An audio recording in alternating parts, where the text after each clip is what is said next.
Yo, what's good? What's good? We back. Triple P, Paul Pickett podcast. Had some audio issues last week. Couple of podcasts. The audio didn't sound right, but we got it fixed now. Got it squared away. Before I get started, sip some of this water I got. Y'all hit that subscribe button in that right hand corner where it says click now, subscribe. If you're on Instagram or Facebook, hit that follow. Don't forget the audio version goes to Spotify, Amazon, Deezer, Apple, TuneIn, Slacker, iHeartRadio, and a dozen other platforms. You can Google the Paul Pickett podcast. See the name behind me, Paul Pickett.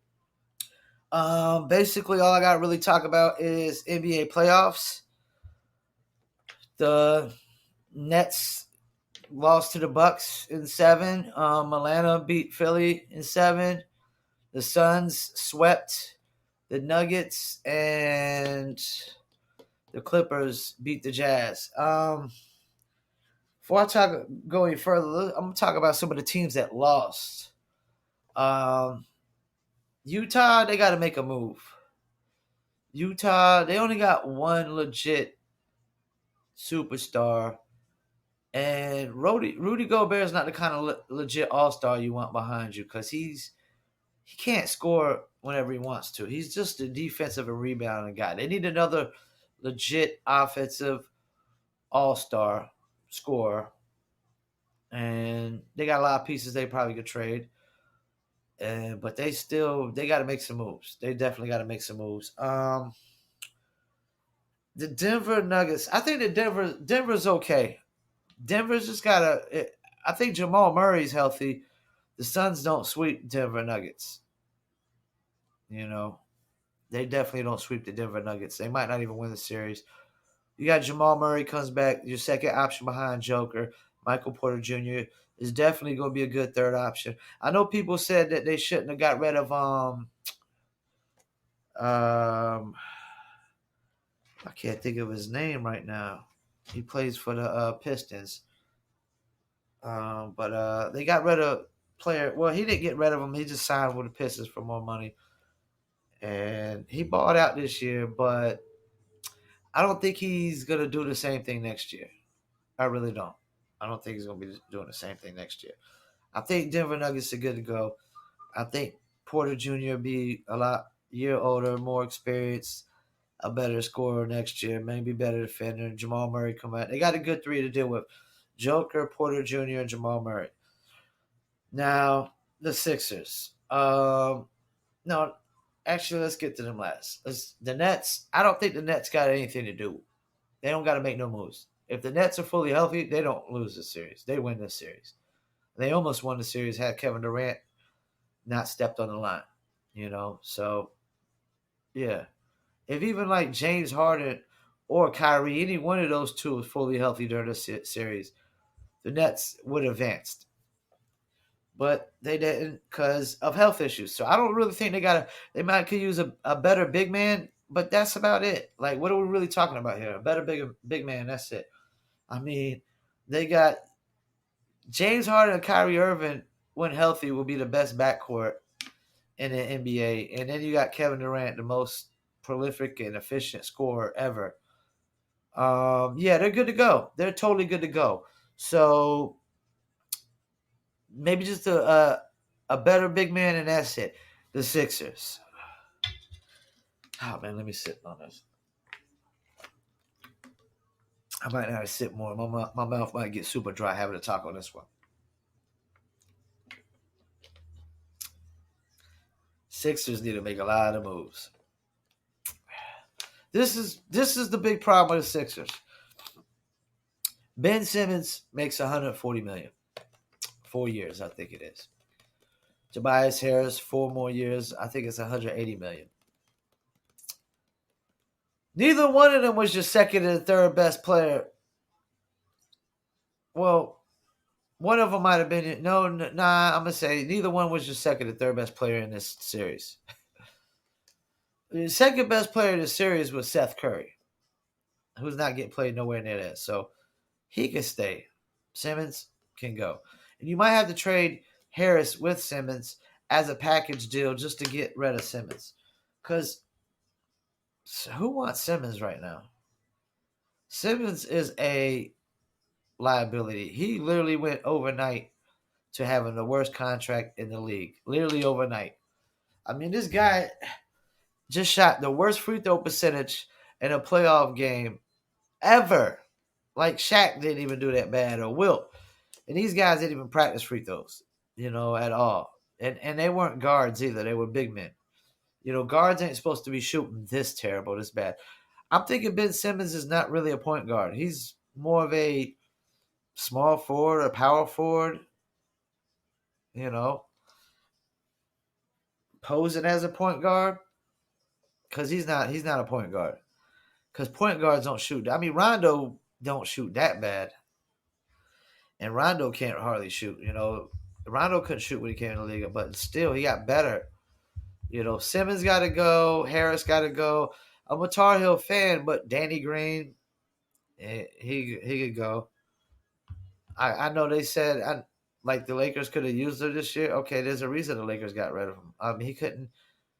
He didn't even play this series, And the game he did, Trae Young just took him to school. So who the hell is Danny Green going to stop in the West playing defense? Nobody, So Sixers, they got to make a lot of moves, man. A lot of moves.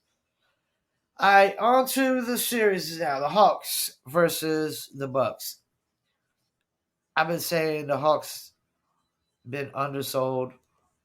People are underselling how good the Hawks were. And on paper, they just looked real good. They look just as good off paper. The Hawks have a good team. Now, are the Hawks going to the finals against the Bucks? Probably not. Am I counting the Hawks totally out? Hell no. Hell no. I mean, the Hawks got Trae Young. Kevin Huerter put up a 27-piece chicken wing piece, last game. You got John Collins. You got Bogdanovich. You got Gallinari. You got Lemon Pepper Lou Williams. You got Clint Capella. You got a nice squad, man. I mean, DeAndre Hunter was hurt. And Cam Reddish is hurt. But, shit, DeAndre Hunter might come back. I don't know. We'll see. That's the thing. Like, the Atlanta Hawks are officially a good 9 deep. I mean, literally guys who could shoot, who could score. Gallinari got the steal the other night and then got the breakaway dunk on the steal wide open. I mean, everybody for the Hawks is contributing. They're balling out. Dudes ain't getting mad when they don't score a lot of points this game. I mean, John Collins posterizing Embiid, y'all underselling the Hawks, man. And I'm not counting the Hawks out. Nah. No, I'm not. And I'm gonna tell you what. I already said whoever comes out the East is winning it all. If the Hawks come out the East, they're winning it all. They're winning it all. And if the Hawks even come out the East,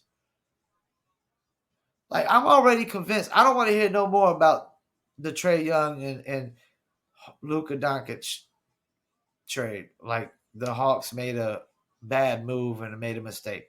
No, they didn't. Hey, Dallas got who they want. Now they better build around him. The Hawks got who they want, and they put some pieces around him.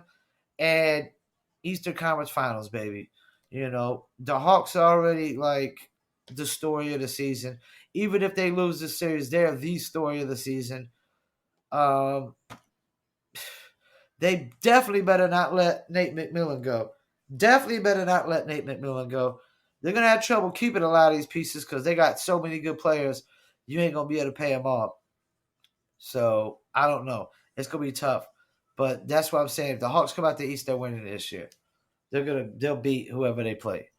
The Clippers or the Suns. I don't care who it is. And even though I got the Bucks winning this series and the Bucks winning it all, if the Hawks pull this series off, they'll win it all. Because I already said whoever comes out East is winning it all. I said whoever wins the Nets and the Bucks actually is going to win it all. And if the Bucks get beat by the Hawks, then they're going to win it all. Clippers and Suns. Paul George bought out. I don't know that Paul George proved to me that he was better than Donovan Mitchell when Donovan Mitchell wasn't 100% last series. So I don't know that Paul George is totally proving anything because now he's going up against Devin Booker, and Devin Booker put up the 30-something piece triple-double on him, I think it was. And it could have been 40. I have to go back and check the box score. But he put the triple-double on him. Devin Booker balled out. Both of them is without their best player. Devin Booker ain't got Chris Paul. Paul George ain't got Kawhi. So now it's to see who's better.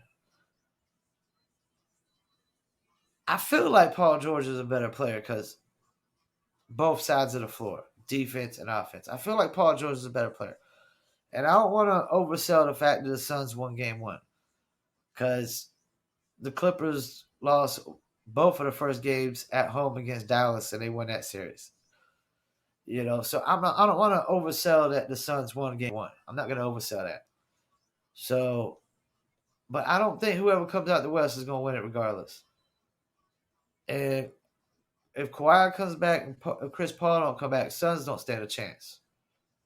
Chris Paul comes back and Kawhi don't come back, Clippers don't stand a chance. So really this series is relying on who's better between Chris Paul and Paul George if the top guy on each team doesn't come back. Or it's relying on which top guy from each team comes back first. Paul George or Chris Paul. I mean, Kawhi Leonard or Chris Paul, excuse me. But regardless, whoever comes out the West, I don't got winning. Whoever comes out the East, I got winning. Because, I mean, if the Hawks beat the Bucks, man, there's nothing going to stop the Hawks and Trae Young. Nothing.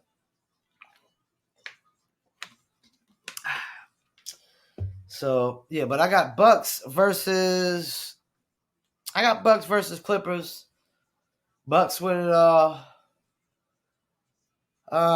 If Clippers win, I will say it would be a good thing. It would be a good thing because Clippers have been one of the most terrible franchises ever. Plus, if the Bucks could win too, it'd be really even better because the Bucks are in a small market, and it could prove that you could win in a small market, and how you win in a small market is based off of drafting your cornerstone superstar, drafting his all-star sidekick, and acquiring players in trades, which is the way the Bulls did it. When the Bulls were terrible at first, and then they draft Michael Jordan, they draft Scottie Pippen, and I don't remember if they drafted Horace Grant, but if not, I know they traded for him. Just like the last three, they traded for Rodman and Ron Harper, but they still had the key superstar and all-star that they drafted. So you got to draft your superstar and your sidekick all-star, like Golden State did. They drafted Steph Curry. They drafted Klay Thompson. They even drafted Draymond. And they drafted Harrison Barnes. For the first championship, they drafted 4 of the players, and then they traded for Livingston, and they traded for Iguodala, and they traded for Bogut, and they traded for David Lee. They traded for all the other players. So, you got to draft your core top 2 guys, and they got to be a superstar and an all-star, So, like, Timberwolves might be having something because they might have their superstar in Edwards, and Karl Anthony Towns could be their legit all-star. And then you got your third piece, D'Angelo Russell. You might could have something. Just like Charlotte is drafted their superstar, LaMelo Ball. Now we got to draft his all-star within this. We got to try to find his all-star probably this year or next year. Within the next 2 years, we got to find his all-star sidekick. And maybe it could be Bridges who we drafted, but I don't think so. We're going to have to draft his all-star and then we're gonna have to trade for the other pieces. So yeah, that's how it goes, man. You got to draft your superstar, draft your all-star, and you can trade for other pieces, and that usually goes for small market teams. Big market teams is different. Cause Golden State wasn't no big market before Steph Curry and them started winning. They weren't no big market team. They were a small market, especially compared to all the other teams in California. Like Sacramento's a small market team, so they've drafted their all star, but they haven't drafted their superstar yet. I would say because I don't think De'Aaron Fox is a superstar. You know, yeah. So that's how it rolls, man. But I want to thank y'all for tuning in. This is Triple P Paul Pickett Podcast. Don't forget that subscribe button in that right hand corner. Hit the follow if you're on any of these other platforms like Instagram or Facebook, where we also post the video. And the audio will go to Spotify, Apple, Tidal, Amazon, TuneIn, Slacker, iHeartRadio, and a dozen other platforms. You can Google the Paul Pickett Podcast. Also, don't forget to check out my websites, promopalace.biz for online marketing promotions, planetplaylist.com to submit the playlist. You can also check out newlitter.com for new litter apparel. Also, check out, we'll give shouts out to my t-shirt sponsor today. Let me stand up and let you see the t-shirt. All right, that's the Dizzle brand liquor t-shirt. Check out dizzlebrand.com. And my guy Chris Roker, he's one of the partners over there for Dizzle brand based out of LA. They basically got recipes that they came up with, based off of the liquor, and the liquor is basically a recipe that a bartender, I think his name is Mike Dizzle, basically came up with, and then they came up with other recipes off of the liquor. And you go to dizzlebrand.com. They got all the drink recipes up there, social media links. Follow them on Instagram, Facebook, and whatnot. And stay tuned more for the dizzlebrand.com. Once again, this is Triple P, Paul Pickett Podcast. I want to thank y'all for tuning in. Hit that click now, subscribe button. Stay tuned in for more NFL, NBA news. Also, be on the lookout. I will be dropping a hip hop podcast soon on one of my other channels. And we also got the vlogs under the Promo Palace LLC vlogs. And those are brought to you by promopalace.biz. And once again, I want to thank y'all for tuning in. And I'm out.